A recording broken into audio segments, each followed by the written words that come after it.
కార్తీక మాసం చివరి సోమవారం కావడంతో శివాలయాలన్నీ శివనామస్మరణతో మార్మోగాయి. తెల్లవారుజాము నుంచే భక్తులు పుణ్యస్నానాలు ఆచరించి దీపాలు వెలిగించి మొక్కులు చెల్లించుకున్నారు. ఆలయాల్లో ప్రత్యేక అభిషేకాలు, దీపాలతో ఆలయాలన్నీ నూతన శోభను సంతరించుకున్నాయి. యానాంలోని గౌతమి గోదావరిలో శైవ భక్తులు పుణ్యస్నానాలు చేశారు. అరటి దొప్పలు, కొబ్బరి చిప్పల్లో వెలిగించిన దీపాలను గోదావరిలోకి వదిలారు. పండితులకు తర్పణలు ఇచ్చి మొక్కులు తీర్చుకున్నారు. అనంతరం స్థానిక శివాలయంలో అభిషేకాలు, ప్రత్యేక పూజల్లో పాల్గొన్నారు.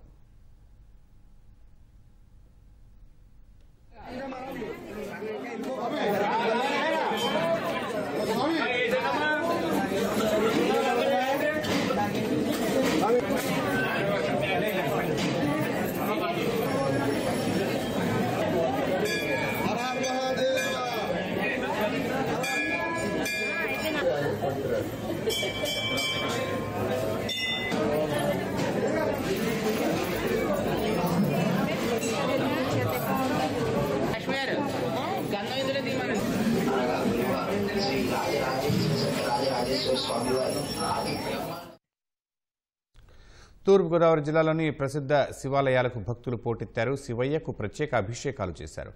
ఉండ్రాజవరం, పాలంగిలోని ఆలయాలు భక్తులతో కిటకిటలాడాయి.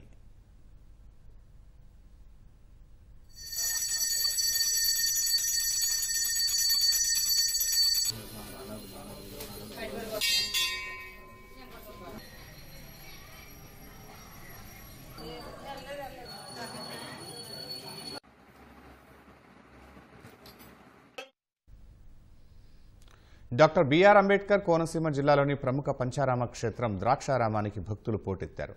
శ్రీ మాణిక్యాంబ సమేత భీమేశ్వర స్వామిని దర్శించుకుని ప్రత్యేక అభిషేకాలు నిర్వహించారు. మురమళ్లలో కొలువైన భద్రకాళి సమేత వీరేశ్వర స్వామికి మహిళలు పూజలు చేశారు.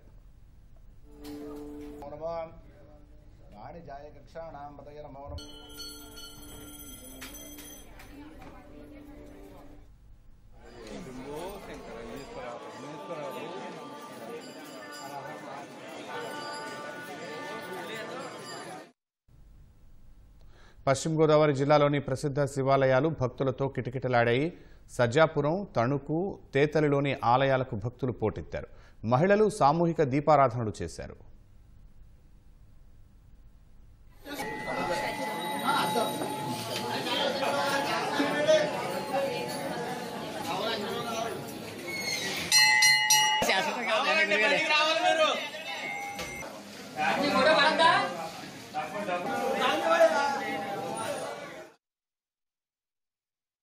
పల్నాడు జిల్లాలోని ప్రముఖ పుణ్యక్షేత్రం కోటప్పకొండకు భక్తులు పోటెత్తారు. శ్రీ త్రికోటేశ్వర స్వామిని దర్శించుకున్నారు. బాపట్ల జిల్లా సోపిరాల శివాలయంలో శివయ్యను దర్శించుకునేందుకు భక్తులు బారులు తీరారు. 108 మంది దంపతులు గరళకంఠునికి మహారుద్రాభిషేకం శాస్త్రోక్తంగా నిర్వహించారు.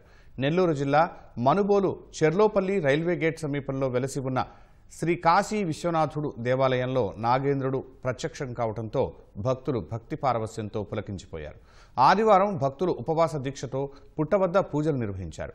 అదే సమయంలో పుట్టలోని నాగేంద్రుడు బయటకు రావడంతో భక్తులు ఓం నమః శివాయ నామస్మరణలతో తమ భక్తిని చాటుకున్నారు.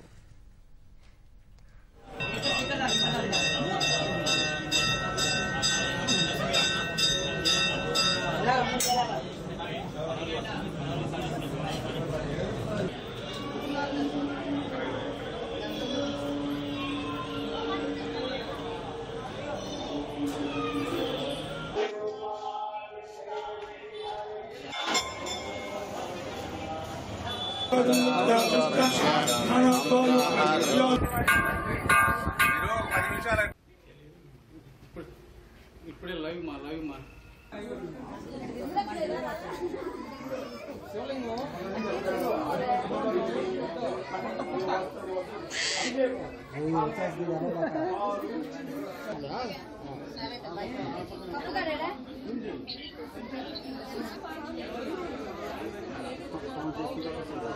తినట్లేదు.